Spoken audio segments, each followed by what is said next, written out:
Hello and welcome to the YouTube channel study X IIT J and this is your maths tutor Ankit Raj. आज का हमारा topic है range of algebraic expression. Okay, उससे पहले हम लेकिन देख लेंगे रेंज ऑफ क्वाड्रेटिक एक्सप्रेशन। वैसे तो ये मैंने आपको लेक्चर नंबर 3 या 4 में ग्राफ्स वाले टॉपिक में ग्राफ ऑफ क्वाड्रेटिक एक्सप्रेशन के टॉपिक में मैक्सिमम एंड मिनिमम वैल्यू मैंने डिस्कस कर रखा है और उससे रेंज आ जाता है। ठीक है, फिर भी थोड़ा बहुत आपको आज मैं बता दूंगा। अच्छा, आप लोग पढ़ाई चल रही है ना अच्छे से? यहाँ वेट तो नहीं कर रहे कि स्कूल खुलेंगे, कॉलेज खुलेंगे? कॉलेज मतलब जूनियर कॉलेज, मुंबई वगैरह वालों का होता है ना जूनियर कॉलेज। ठीक है, वो खुलेगा या फिर कोचिंग खुलेगा, मैं कोटा जाऊंगा, फिर मैं पढ़ाई शुरू करूंगा। ठीक है, आप जो भी अभी लिमिटेड रिसोर्स है, जो भी टीचर आपको मिल रहे हैं ऑनलाइन, ठीक है, उनसे पढ़ो, नहीं तो फिर बुक से पढ़ो। टीचर आपको तो एक लिमिट तक समझा सकता है, आपको एक्सप्लोर बुक से ही करना होगा, चाहे वो कोई भी बुक हो। वो प्रीवियस ईयर जी की क्वेश्चन से ही कुछ ना कुछ एक्सप्लोर करना होगा। Correct, got my point?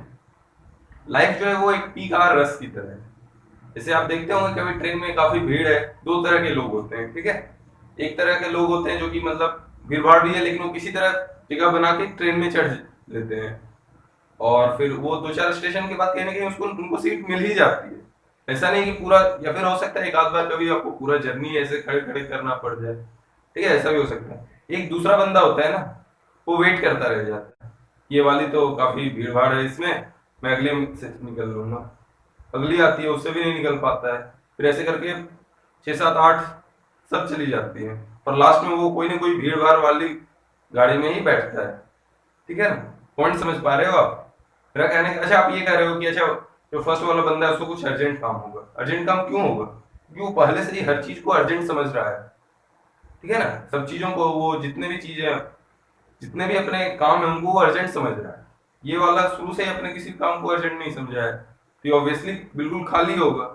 और दूसरा वाला बंदा जो है, जो चल के निकल गया, शायद दो चार सेशन के बाद उसको सीट मिल भी गई होगी। ठीक है, ओके, टॉपिक शुरू करते हैं। Range of quadratic expression. We know whether the graph of quadratic is opening upwards or downwards. The coordinate of its vertex is minus b by 2a, minus d by 4a. ठीक है, coordinates of its vertex is minus b by 2a, minus d by 4a. ठीक है, या तो parabola opening upward होगा, ठीक, या फिर पैराबोला ओपनिंग डाउनवर्ड होगा। अगर पैराबोला ओपनिंग अपवर्ड है तो इसका वर्टेक्स ये हुआ, इसका कोऑर्डिनेट क्या है? Minus b by 2a, minus d by 4a। ठीक है, और अगर ये पैराबोला ओपनिंग डाउनवर्ड्स है तो इसका वर्टेक्स क्या है? तब भी यही है, minus b by 2a, minus d by 4a। ठीक है, अब बोल रहा है पार्ट 1 में एब्सोल्यूट रेंज। आपको कोई भी कोई भी क्वाड्रेटिक दे दिया, ओके, आपसे उसका रेंज पूछा। एब्सोल्यूट रेंज का मतलब वही है कि रेंज, बस वो रिस्ट्रिक्टेड डोमेन में नहीं है, अब वो रेंज बताना है उसको। तो आप तो पहले चेक करोगे कि उसका ए पॉजिटिव, ए यानी लीडिंग कोएफिशिएंट पॉजिटिव है या नेगेटिव। अगर पॉजिटिव है तो अपवर्ड फेसिंग पैराबोला, अगर नेगेटिव है तो डाउनवर्ड फेसिंग पैराबोला। अगर मानिए अपवर्ड फेसिंग पैराबोला आ गया तो उसका रेंज क्या होगा? ये क्या हो गया? Bottom most point. तो बॉटम मोस्ट पॉइंट को हम क्या कहते हैं? मिनिमा। तो मिनिमा वाला पॉइंट का कोऑर्डिनेट क्या है? Y coordinate, minus d by 4 है। और मैक्सिमम तो ये इनफाइनाइट तक जा रहा है। ओके, तो इसका जो रेंज हो गया, जब अपवर्ड ओपनिंग पैराबोला है तो f x belongs to minus d by 4 से इनफाइनाइट। वहीं अगर डाउनवर्ड ओपनिंग पैराबोला है, डाउनवर्ड ओपनिंग पैराबोला में देखो आप, इसका जो टॉप मोस्ट पॉइंट है वो क्या है? माइनस डी बाई 4 है। और टॉप मोस्ट पॉइंट को हम बोलते क्या है? मैक्सिमम। तो इसका मैक्सिमम पॉइंट है माइनस डी बाई 4 है और मिनिमम पॉइंट क्या है? Minus infinite. ठीक है, तो इसका रेंज क्या हो गया? इसका रेंज हो गया माइनस इनफाइनाइट से माइनस डी बाई 4। ओके, अब बात करते हैं हम range in restricted domain. Now we'll see the range in restricted domain. Okay.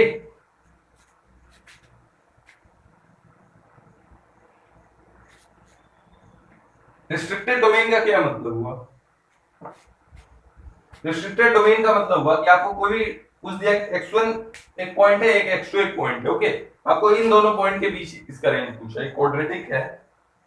ठीक है, दो केस लेता हूं, एक बार एक क्वाड्रेटिक है। ठीक है, आपको मानिए ये कोई भी एक पॉइंट हो गया x1, ये कोई भी पॉइंट हो गया x2। अब आपसे पूछा गया कि आप इसकी मिनिमम वैल्यू बताओ और मैक्सिमम वैल्यू बताओ, क्योंकि तब आप रेंज निकाल पाएंगे अगर आपको मिनिमम और मैक्सिमम वैल्यू पता होगा। तो मिनिमम वैल्यू चेक करने के लिए आपको सबसे पहला पॉइंट आपके दिमाग में आना चाहिए कि क्या जो ये वर्टेक्स वाला पॉइंट है ये x1 और x2 के बीच में आ रहा है या नहीं, ठीक है, यही चेक करना है। तो minus b by two a, vertex का एक्स कोऑर्डिनेट क्या है, minus b by two a, तो आपको चेक करना है क्या minus b by two a x1 x2 के बीच में आ रहा है या नहीं। तो इस केस में आ रहा है, यानी ये हमारा केस 2 हो गया। और एक केस होगा जब x1 x2 वर्टेक्स के बीच में नहीं आ रहा होगा, ठीक है, x1 पॉइंट ये हो गया और x2 ये हो गया, ठीक है। तो केस 1 में आप देखो, एक मैं डाउनवर्ड ओपनिंग पैराबोला भी बनाऊंगा इसके बाद। चलिए डाउनवर्ड ओपनिंग पैराबोला बना लेते हैं, ठीक है। इसका वर्टेक्स कहीं यहां होगा, आपको x1 x2 के बीच का रेंज बताना है। तो आप f ऑफ x1 निकालो, f ऑफ x2 निकालो, ठीक है। आप ऐसे कंफ्यूज करेंगे ना कि क्या होगा इसका मिनिमम वैल्यू या मैक्सिमम वैल्यू, तो आप अगर ग्राफ ड्रॉ कर लोगे तब तो आपको दिख ही जाएगा क्या हो रहा है सिनेरियो। लेकिन अगर आप ग्राफ नहीं ड्रॉ करते हो तब क्या करना है, तो इसका आप f ऑफ x1 निकालो, f ऑफ x2 निकालो, जो कम हुआ वो उसकी मिनिमम वैल्यू और जो ज्यादा हुआ वो उसकी मैक्सिमम वैल्यू, ठीक है। सेम केस इसमें क्या होगा, f ऑफ x1 छोटा होगा, f ऑफ x2 बड़ा होगा, यानी f ऑफ x1 इसका मिनिमा के करस्पॉन्डिंग वाला पॉइंट होगा और f ऑफ x2 मैक्सिमा के करस्पॉन्डिंग वाला पॉइंट होगा। लेकिन इसमें क्या होगा, इसमें f ऑफ x1 जो हो गया है ना वो बड़ा हो गया f ऑफ x2 से, तो f ऑफ x1 क्या हो गया हमारा, f ऑफ x1 हो गया हमारा मैक्सिमा और f ऑफ x2 हो गया हमारा मिनिमा, ठीक है ना।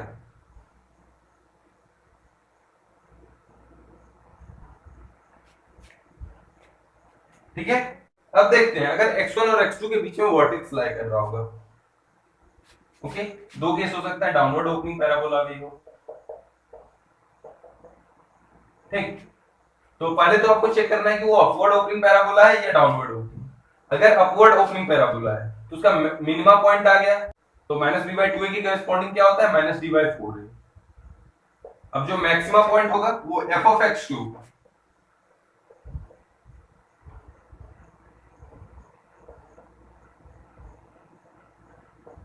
जो इन दोनों से मैक्सिमम है वो हो गया, ठीक है ना, इसका मैक्सिमम पॉइंट। और मिनिमम पॉइंट तो वही होगा माइनस डी बाई फोर है, coordinate of vertex, y coordinate of vertex. अब देखिएगा अगर ये डाउनवर्ड ओपनिंग पैराबोला है तब क्या होगा, तब इसका जो मैक्सिमम वैल्यू होगा वो क्या हो जाएगा, वर्टेक्स का कोऑर्डिनेट, और हमने दे रखा है कि जो x1 और x2 के बीच में लाई कर रखे हैं वर्टेक्स।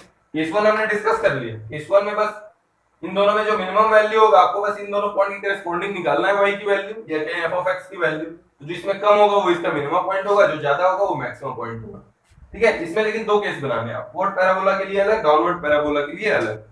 तो डाउनवर्ड पैराबोला में मैक्सिमम वैल्यू हमें मिल गया, क्या हो जाएगा, माइनस डी बाई फोर है वर्टेक्स का कोऑर्डिनेट, y कोऑर्डिनेट। अब इसका जो x कोऑर्डिनेट होगा वो क्या होगा, minimum of f of x1 f of x2, ठीक है। f ऑफ x1 और f ऑफ x2 में जो छोटा होगा वो इसका मिनिमम वाला पॉइंट हो जाएगा, ठीक है। आप नोट करो, एक क्वेश्चन करा देते हैं इसके बाद, आपको क्लैरिटी है ना टॉपिक में, ठीक है। एक क्वेश्चन करा देते हैं, ओके। ये क्वेश्चन करो आप, find the range of f of x equals to x square minus 5x plus 4। पहला तो एब्सोल्यूट रेंज निकालना है, ठीक है, when x belongs to real. फिर आपको इंटरवल दिया हुआ है, x बिलोंग्स टू 0 से 2 और एक बार 1 से 3, ठीक है। थोड़ा सा ग्राफ देख लेते हैं कि क्या पता उससे ज्यादा अच्छी क्लैरिटी आ जाए हमें। इसके रूट्स 1, 4 है, ठीक है, ये दिख रहा है ना आपको, तो ये x minus 1 into x minus 4 है, ओके। 1 और 4 पे इसके रूट आ रहे होंगे,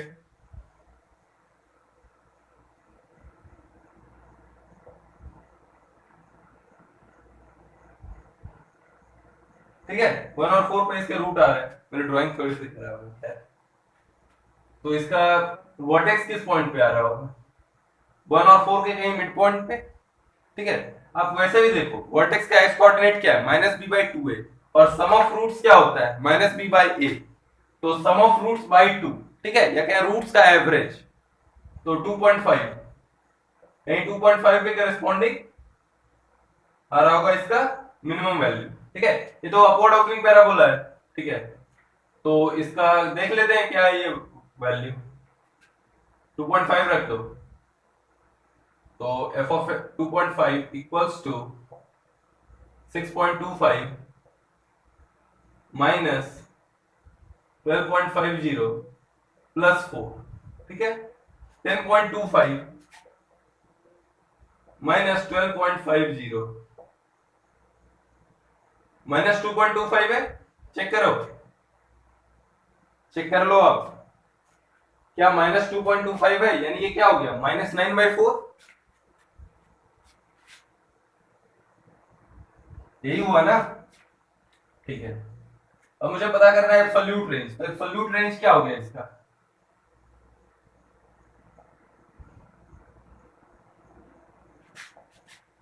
-9/4 से इनफाइनाइट।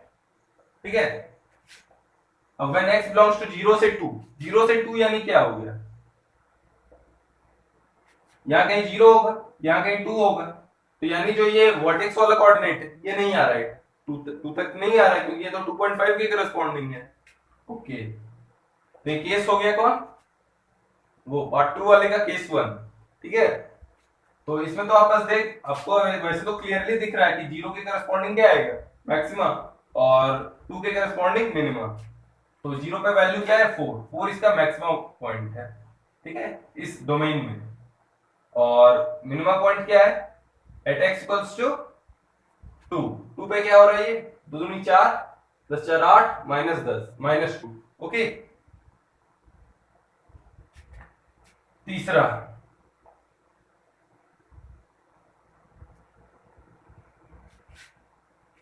ठीक है, तीसरा देखते हैं, व्हेन x बिलोंग्स टू 1 से 3, 1 पे तो रूट ही आ रहा है 0, 1 से 3, ठीक है, यहां होगा। तो अब 1 से 3 में क्लियरली देखिए कि मैक्सिमम वैल्यू तो 1 के करस्पॉन्डिंग है जो कि 0 है, और मिनिमम वैल्यू क्या है, वर्टेक्स का कोऑर्डिनेट यानी -9/4। तो ठीक है, अब ये नोट कर लो, आसान क्वेश्चन था। ठीक है, हमारा अगला टॉपिक है रेंज। ओके, हमारा अगला टॉपिक है range of rational expressions using quadratic. हमने इसे 5-6 टाइप में बांट रखा है, linear upon linear, quadratic upon quadratic, one upon quadratic, linear upon quadratic, quadratic upon linear. देखिए, पहले मैं टाइप 1 डिस्कस करूंगा, लीनियर अपॉन लीनियर। ओके, उसके बाद मैं इन 4 पार्ट में ना सबसे कठिन है क्वाड्रेटिक अपॉन क्वाड्रेटिक। अगर आपको क्वाड्रेटिक अपॉन क्वाड्रेटिक आता है तो ये तीनों तो आप कर ही लोगे। हाँ, ये अलग बात है कि ये तीनों को आप किसी सिंपल मेथड से भी कर सकते हो कई बार। ओके, इसे 1 अपॉन क्वाड्रेटिक है, इसको तो डायरेक्ट आप क्वाड्रेटिक की रेंज निकालो। ठीक है, अभी मैंने बता रखा है क्वाड्रेटिक का रेंज क्या होगा। पहले आपको पता करना हो कि वो अपवर्ड फेसिंग पैराबोला है या डाउनवर्ड फेसिंग, उसके बाद आप निकाल लोगे रेंज। ओके, तो सबसे पहले हम टाइप 1 डिस्कस करते हैं, range of y equals to ax plus b upon px plus q, यानी एक general linear upon linear algebraic function है। ठीक है, आइए देखते हैं। ये टाइप में बांट के पढ़ाने से ना थोड़ा आपको अच्छे से समझ में आता है। और सेकंड रीजन ये है ना कि मैं कोटा में ऐसे ही पढ़ाता हूँ, और ठीक है, ये स्टाइल सही है, तो जो भी पढ़ाता हूँ आपको मोस्टली वो कोटा स्टाइल में पढ़ाता हूँ। ओके, तो range of y equals to ax plus b upon px plus q। यहाँ पे अच्छा, रेंज से पहले आप डोमेन बताइए इसका क्या होगा, x कौन कौन सी वैल्यू ले सकता है, आप पहले डोमेन पे डिस्कस करते हैं। ठीक है, x हर रियल वैल्यू एक्सेप्ट कर सकता है, लेकिन बस वो एक वैल्यू को रिजेक्ट करेगा, कब, जब ये डिनोमिनेटर 0 हो रहा होगा। डिनोमिनेटर कब 0 हो रहा है, जब x equals to -q upon p। ठीक है, x equals to -q upon p है, तो px क्या हो जा रहा है, px हो जा रहा है -q प्लस q, 0 डिनोमिनेटर 0, तो वैल्यू x नहीं एक्सेप्ट कर सकता है। अच्छा, कुछ इसी प्रकार हम रेंज भी निकाल लेते हैं ना।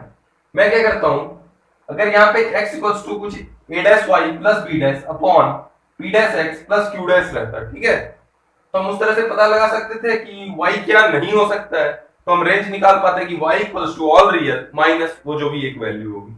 आइए देखते हैं, क्रॉस मल्टीप्लाई कर दो, तो y into P X plus Y into Q equals to A X plus B. ठीक है, तो x into P Y minus A लेते आते हैं उधर से, इक्वल्स टू, इसको राइट हैंड साइड शिफ्ट करो, तो b माइनस वाई क्यू, तो इससे x क्या आ गया हमारा, b minus Y Q upon P Y minus A. अब देखिए, जो y है वो हर वैल्यू एक्सेप्ट कर सकता है यहाँ पे, लेकिन बस एक वैल्यू हटा के, कौन सा वैल्यू, जब p y equals to a, यानी y equals to all real minus a upon p। अब देखिएगा a अपॉन p है क्या, a अपॉन p है न्यूमरेटर में x का कोएफिशिएंट, और p है डिनोमिनेटर में x का कोएफिशिएंट। तो आपको मैं एक क्वेश्चन जो भी जनरल देता हूं, आपको रेंज बताना है, range of y equals to 3x minus 9 upon 7x। ठीक है, इसका रेंज बताइए। डोमेन तो आपको पता होगा, x नॉट इक्वल्स टू 0, तो इसका क्या हो जाएगा range, y equals to real minus 3/7। आप एक और तरीके से निकाल सकते, आप 7x डिवाइड कर दो, ये क्या आ जाता है, m2 बता रहा हूं मैं, y equals to 3/7 minus 9/7x। अच्छा, मैं जब ये स्टेटमेंट दूंगा कि y इक्वल्स टू 3/7, तो x को क्या होना पड़ेगा, देखिए क्या कोई रियल वैल्यू है, कोई डिफाइंड वैल्यू नहीं, टेंडिंग टू इनफाइनाइट, तो ये जीरो होगा। ओके, यानी वो कोई भी रियल वैल्यू के लिए कभी जीरो नहीं हो रहा है। ठीक है, तो रियल वैल्यू के लिए जीरो नहीं हो रहा है ये वाला पार्ट, तो हम कह सकते हैं y नॉट इक्वल्स टू 3/7। तो हम ये भी कह सकते हैं y equals to all real minus 3/7। मैंने आपको दो तरीके से रेंज निकालना सिखा दिया। ठीक है, अब अगला टॉपिक होगा हमारा क्वाड्रेटिक अपॉन क्वाड्रेटिक। अभी नोट कर लो।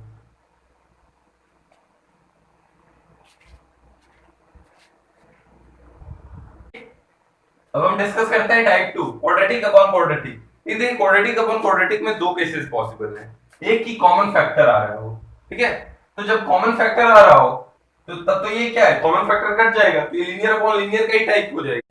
लेकिन उसमें मेरे को रीचेक करना होगा, जिससे जो कॉमन फैक्टर कट रहा है, मानिए x 3 ऊपर नीचे दोनों से कट रहा होगा। ओके, तो जो x 3 पुट करने पे बाद में तो लीनियर अपॉन लीनियर बचेगा, तो उसमें x 3 पुट करने पे जो सॉल्यूशन आ रहा है वो उसको भी हमें रिजेक्ट करना होगा रेंज से। ठीक है, अब समझ पा रहे हो क्यों? हम क्वेश्चन कर लेंगे तो उससे आपको क्लैरिटी मिल जाएगा अच्छे से। हम एक एग्जांपल लेंगे कॉमन फैक्टर वाला और एक एग्जांपल लेंगे नो कॉमन फैक्टर वाला। ठीक है,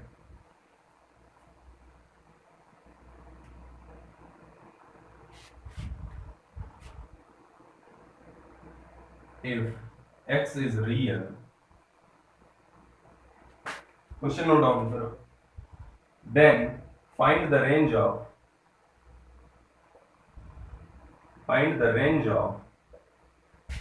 y equals to x square minus 3x plus 2 upon में क्या है x square plus x minus 6। ठीक है, आप लीनियर फैक्टर्स में ब्रेक कर लो पहले इसको। लीनियर फैक्टर्स में जब आप ब्रेक करोगे तो ये क्या बनेगा, y इक्वल्स टू, ये बनेगा x minus 1 into x minus 2, और ये क्या बन रहा होगा x minus 2 into x plus 3। ठीक है, अब चेक कर सकते हो, तो यहां पे कट क्या रहा है, x minus 2 common factor cut रहा है, तो y क्या बना x minus 1 upon x plus 3। तो इससे आप रेंज क्या निकाल पाओगे, लीनियर अपॉन लीनियर से क्या रेंज निकालोगे, coefficient of numerator upon coefficient of denominator, बस वो हटा देना है। तो y equals to real minus 1। लेकिन आपको देखिए एक वैल्यू और हटाना होगा, जब x इक्वल्स टू 2 हो रहा होगा, तो 2 पे इसकी वैल्यू क्या है, at x equals to 2 y equals to 2 minus 1 upon 2 plus 3, यानी 1/5। ओके, ये क्या है 1/5। लेकिन आप देखो ओरिजिनल इक्वेशन में एट x इक्वल्स टू 2, ठीक है, ये डिनोमिनेटर तो जीरो बन रहा है, बाद में हम कैंसिल आउट कर रहे हैं ना फैक्टर्स। अच्छा, मैंने आपको पीछे के लेक्चर में बता रखा हूं कि आपको तीन चीजों का ध्यान रखना होता है इक्वेशन सॉल्व करते टाइम, डोमेन, एक्स्ट्रा रूट्स और लॉस ऑफ रूट्स। ओके, यहाँ पे क्या हो रहा है, जो 1/5 है वो हमारा एक्स्ट्रा सॉल्यूशन है।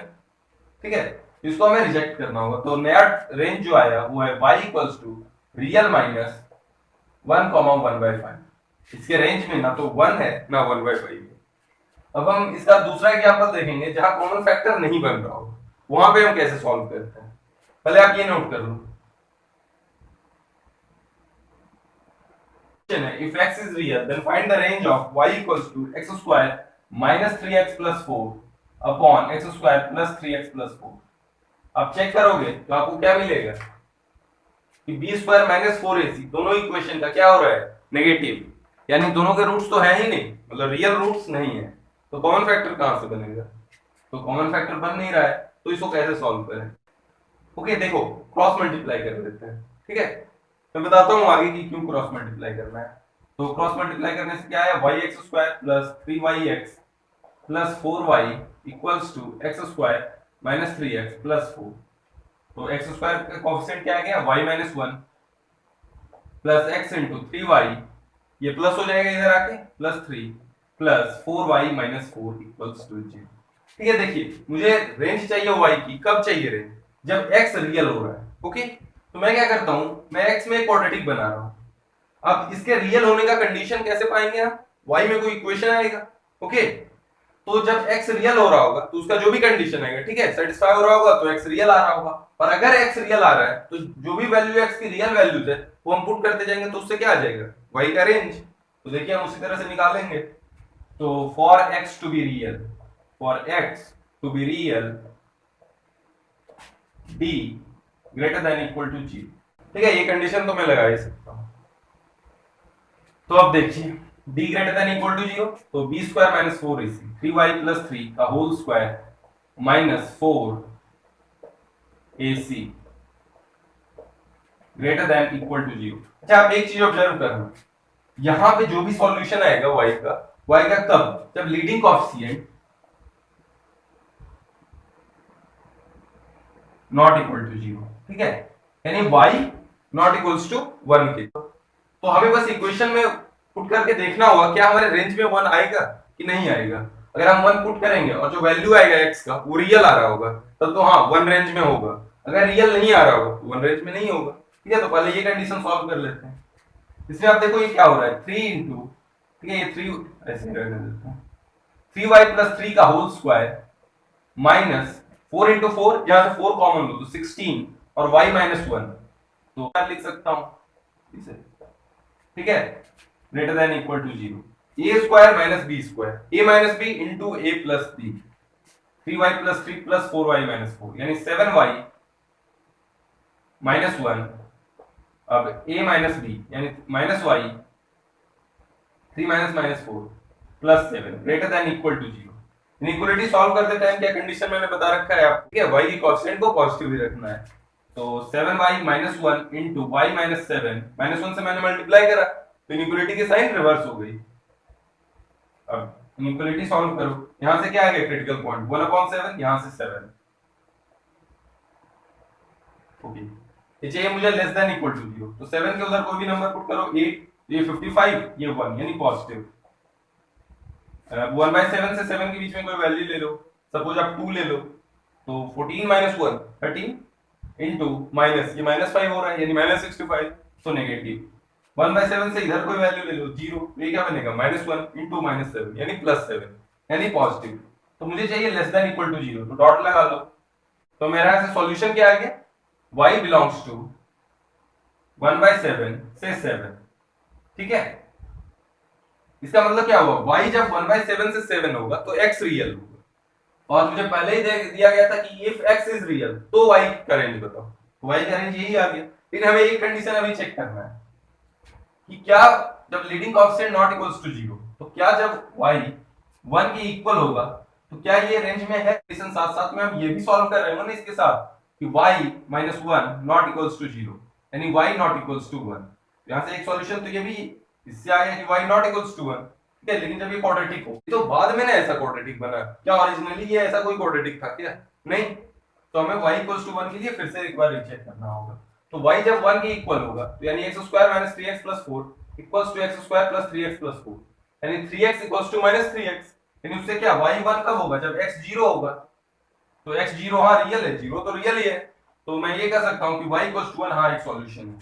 तो हमें ऐड करना होगा इसमें, ठीक है। इससे आ रहा था 1/7 से 7 माइनस 1, एक सॉल्यूशन हमें और 1 ऐड कर लेना है, तो ये हमारा फाइनल सॉल्यूशन आ गया y बिलोंग्स टू 1/7 से 7 where 1/7 and 7 both are included, ठीक है। अगर आपको ये समझ में आ गया ना तो बाकी आगे का जो 1 upon quadratic, linear upon quadratic, quadratic upon linear, ये तो हलवा लगेगा, ओके। अभी नोट कर लो।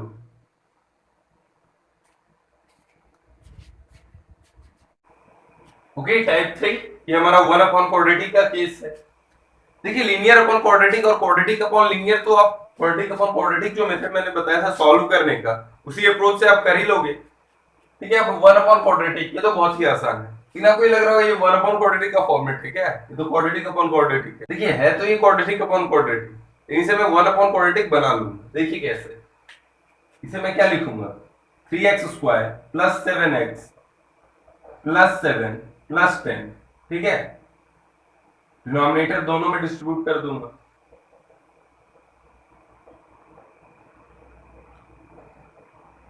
अब ये क्या हो गया 1 तो जो भी हमारा y था, मान लेते हैं y ये होगा, ठीक है।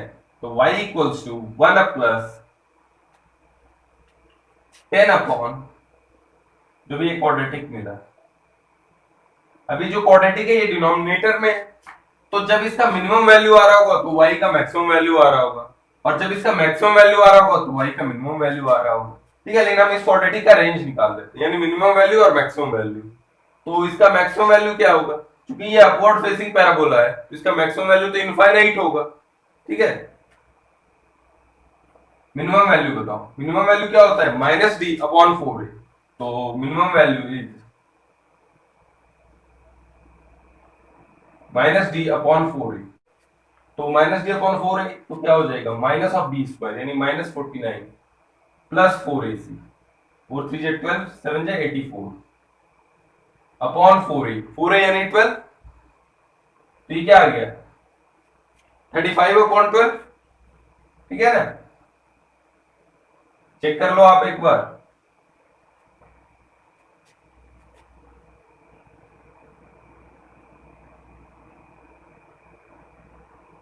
ठीक है, करेक्ट है ना। 35 अपॉन 12 आया इसका मिनिमम वैल्यू। तो अब y की जो मैक्सिमम वैल्यू है वो कब है, जब इसकी मिनिमम वैल्यू आ रही होगी, और मिनिमम वैल्यू कब है, जब इसकी मैक्सिमम वैल्यू। तो y की मिनिमम वैल्यू है जब ये इनफाइनाइट हो रहा होगा, की ओर टेंड कर रहा होगा, तो ये जीरो की ओर टेंड करेगा यानी 1। ऑब्वियसली 1 नॉट इंक्लूडेड, क्योंकि जीरो कभी ये एक्चुअली जीरो नहीं आ रहा है, ये जीरो की ओर टेंड कर रहा है, ठीक है। और इसका जो मैक्सिमम वैल्यू आएगा वो आएगा y equals to 1 plus 10 upon यानी 1 प्लस 120 बाई 35 यानी 1 कॉमा 1 प्लस 24 बाई 7 यानी 31 बाई 7, ठीक है। यहाँ पे क्या आएगा, ये 31 बाई 7 जो होगा वो इंक्लूडेड होगा, ओके, क्योंकि 35 बाई 12 इंक्लूडेड है। इसका रेंज आ गया 1 से 31 बाई 7। ये आखिरी के दो क्वेश्चन है, क्वाड्रेटिक अपॉन क्वाड्रेटिक पे ही है, क्योंकि लीनियर अपॉन क्वाड्रेटिक और क्वाड्रेटिक अपॉन लीनियर तो आप कर ही लोगे। अगर आपको क्वाड्रेटिक अपॉन क्वाड्रेटिक आ गया तो दोनों तो आप संभाल लोगे।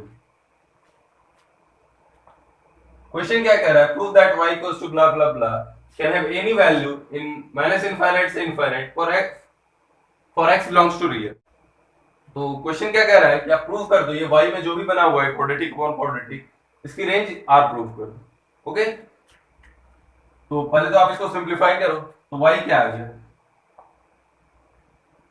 y equals to x square minus 2x plus x यानी x square minus x minus 2 upon x square plus 3x, ठीक है। वही तरीका क्रॉस मल्टीप्लाई,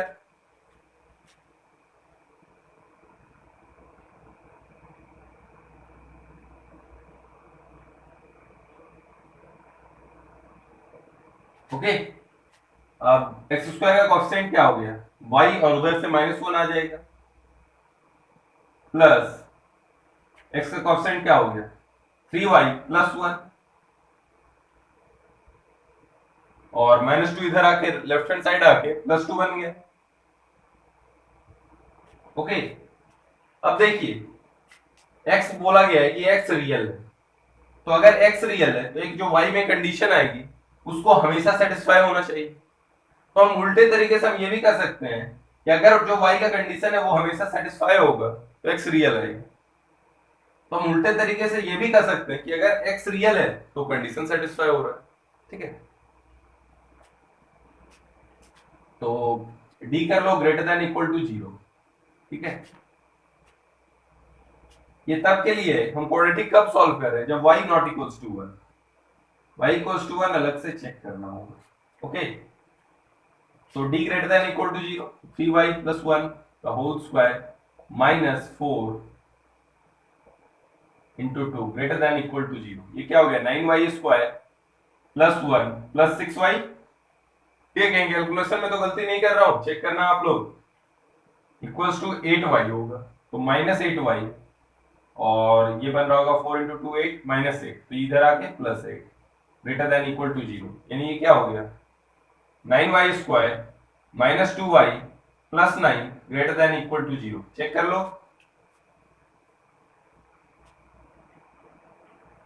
चेक किया आपने? अब देखो इसका डी चेक करो, डी क्या है? 4 minus 4 into 9 into 9, obviously negative है, ठीक है, यानी ये हमेशा सेटिस्फाई हो रहा होगा क्योंकि डी नेगेटिव है और ए ग्रेटर देन इक्वल टू, ठीक है, इसका डी नेगेटिव है और ए ग्रेटर देन 0 है, ये कुछ इस टाइप का ग्राफ होगा, अगर इस टाइप का ग्राफ होगा इसके कोई भी रूट नहीं आ रहे होंगे, इसके कोई भी रूट नहीं आ रहे होंगे और ये हमेशा ग्रेटर देन इक्वल टू 0 रहेगा, ठीक है। तो ये कंडीशन हमेशा सेटिस्फाई हो रहा है, यानी एक्स रियल है, ठीक है, एक्स रियल होने के लिए कंडीशन हमेशा सेटिस्फाई हो रहा है, बशर्ते एक शर्त को छोड़ के, बशर्ते y नॉट इक्वल्स टू 1 हो, ठीक है। तो इससे मेरा ये तो आ गया, इसका जो रेंज है रियल -1 है। अब मुझे ये प्रूव करना है क्या ये 1 रेंज में है या नहीं, तो अब y को 1 पुट करो, 1 equals to x square minus x, अगर x रियल आ गया तो ठीक है y रेंज में आएगा, y इक्वल्स टू 1, वरना नहीं। तो x square plus 3x equals to x square minus x minus 2, यानी 3x plus x equals to -2, यानी x equals to -half, and -half is obviously a real quantity, तो 1 भी हमारे रेंज में है, तो हम प्रूव कर पाए कि जो y में क्वाड्रेटिक अपॉन क्वाड्रेटिक बन रहा था इसका रेंज क्या है, r। क्या भी क्वेश्चन नंबर नेक्स्ट सॉल्व करो, ये काफी अच्छा क्वेश्चन है।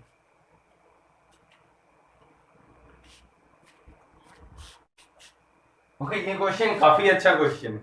इसमें क्या दिया हुआ है कि x तो रियल है ही, और अगर आप इसको y मान लो, ठीक है, ये क्वाड्रेटिक अपॉन क्वाड्रेटिक को y, तो ये भी, इसका भी जो रेंज है वो r है, ऑल रियल, क्योंकि it's capable of all values in minus infinite से इनफाइनाइट, और अगर ऐसा है तो मुझे a की वैल्यू चाहिए, यानी ये एक स्टेप और आगे बढ़ गया है, ठीक है, अभी तक हम जो सॉल्व कर रहे थे उससे एक स्टेप फर्दर चला गया ये, तो वही तरीका, अब उसे y मान लो, तो y equals to x square minus 7x plus 5 upon 5x square minus 7x plus 8, ठीक है, क्रॉस मल्टीप्लाई, तो y into 5x square minus y into 7x plus ay equals to ax square minus 7x plus 5, ठीक है।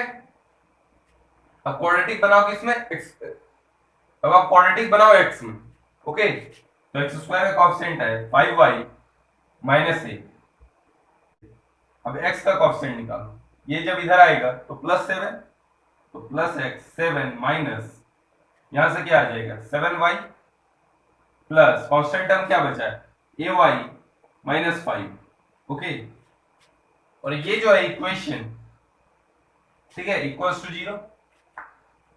अब ये equation चूंकि x real है तो डिस्क्रिमिनेंट जो होगा वो ग्रेटर देन इक्वल टू 0 होगा, इसका discriminant greater than equal to 0 होगा, तो इसका डिस्क्रिमिनेंट क्या है 7 माइनस 7y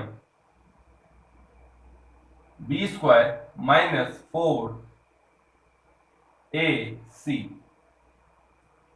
ठीक है, इसको ग्रेटर देन इक्वल टू 0, जब ये ग्रेटर देन इक्वल टू 0 होगा तभी ये रियल होगा, ठीक है, समझ पा रहे हो? ये जो y में क्वाड्रेटिक आ रहा है इसको हमेशा ग्रेटर देन इक्वल टू 0 होना पड़ेगा, तभी तो, अगर ये हमेशा ग्रेटर देन इक्वल टू 0 होगा तभी तो x हमेशा रियल होगा, ओके।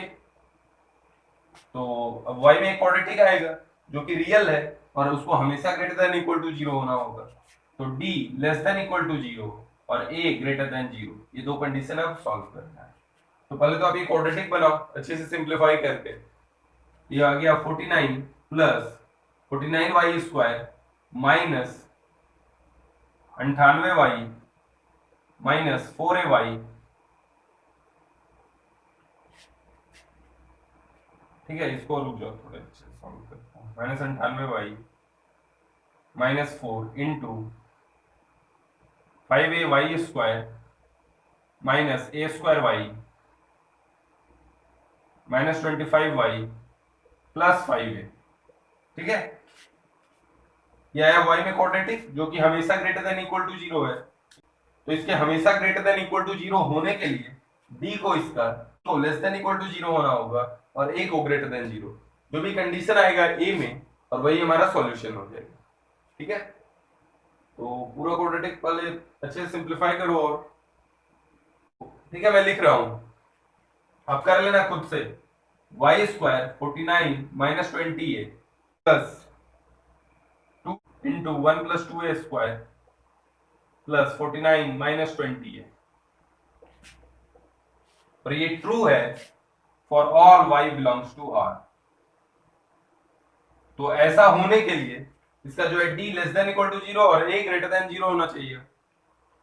तो यही आप सॉल्व करो, इसका d क्या आ जाएगा। पहले ये वाला कंडीशन देख लेते हैं। 49 माइनस 20 है, 49 माइनस 20 है ग्रेटर देन 0, माइनस 20 है ग्रेटर देन माइनस 49।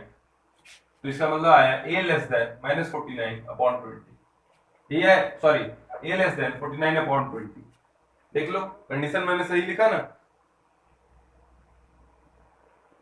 अभी डिस्क्रिमिनेंट वाला कंडीशन, तो डिस्क्रिमिनेंट इसका क्या आएगा, b स्क्वायर माइनस 4ac। तो ये आया 4 इंटू 1 प्लस 2a स्क्वायर का whole square minus 4ac।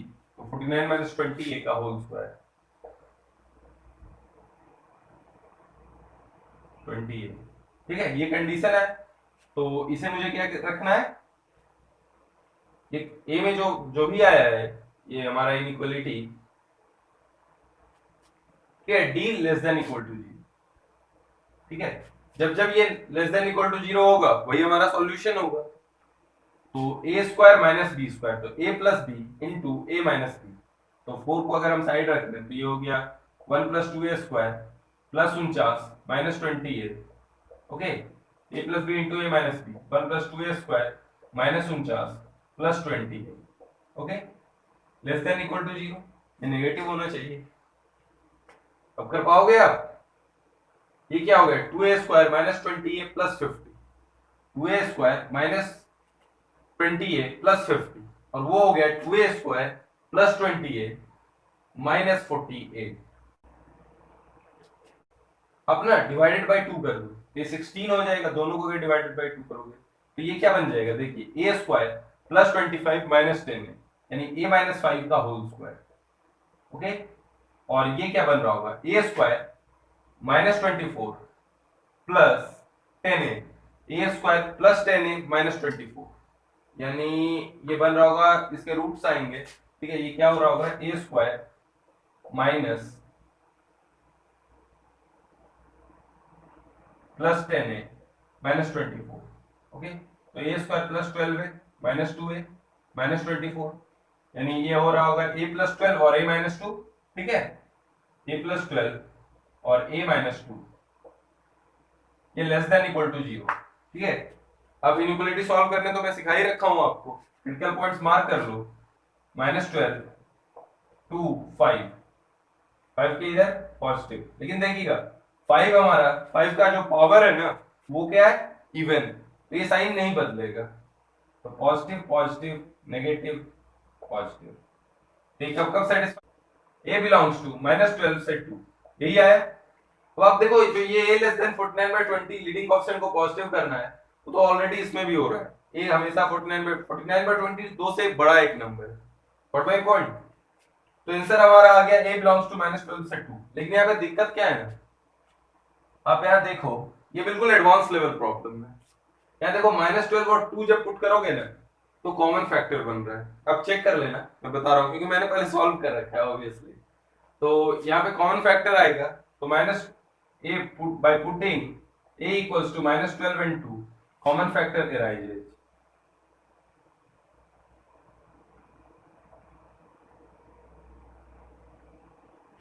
Okay, तो हमारा जो सॉल्यूशन है वो है a belongs to open interval minus 12 से 2। अब सॉल्यूशन नोट कर लो। ठीक है, बहुत ही अच्छा क्वेश्चन था। अब ऐसे एक दो क्वेश्चन और करने हैं, बिल्कुल एडवांस लेवल प्रॉब्लम था। तो ठीक है, आज के लिए बाय रहेगा। Enjoy life, have a good day, keep supporting and keep loving study x. Study x और भी अमेजिंग कंटेंट के साथ आते रहेगा आपके साथ।